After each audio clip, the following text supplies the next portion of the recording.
அன்பார்ந்த முருக பக்தர்களை வணக்கம். நான் ஜெயம் எஸ்கே கோபி. அருணகிரிநாதரை தேடிய பயணம் நேற்று ஜனவரி 15 மாட்டுப்பொங்கல் அன்னைக்கு ரொம்ப சிறப்பாக இருந்துச்சு. பெரிய அற்புதம் அதிசயம் என்னென்னா, அங்கே வந்து முதல் நபரோட பேரே வந்து அருணகிரி அப்படின்னு சொல்லி சொன்னார்.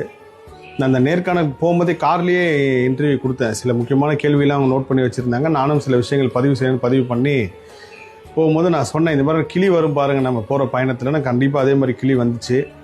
இன்னொரு விஷயம் என்னென்னா, இந்த அருணகிரிநாதரை தேடிய பயணத்தோட விவரம் வந்து நான் வேறு சோஷியல் மீடியா எதுலேயுமே பதிவு செய்யலை. வாட்ஸ்அப் சேனல் மட்டும் தான் பதிவு பண்ணேன். அது காரணம் என்னென்னா, ஏற்கனவே அந்த பாதை வந்து ரொம்ப கரடுமுரடான ஒரு பாதையை நான் போன வருஷம் போகும்போது பார்த்துருக்கேன். இப்போ தான் கொஞ்சம் ஓரளவுக்கு ரோடு போட்டிருக்காங்க.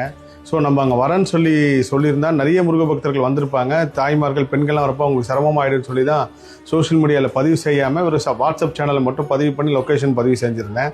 ஆனால் அதை மீறியும் நிறைய முருக பக்தர்கள் வந்திருந்தாங்க. டீனர்லேருந்து ஒருத்தர் வந்திருந்தாங்க, குன்றத்தூர்லேருந்து வந்திருந்தாங்க, வேலூர், சோழிங்கர்லாம் வந்திருந்தாங்க.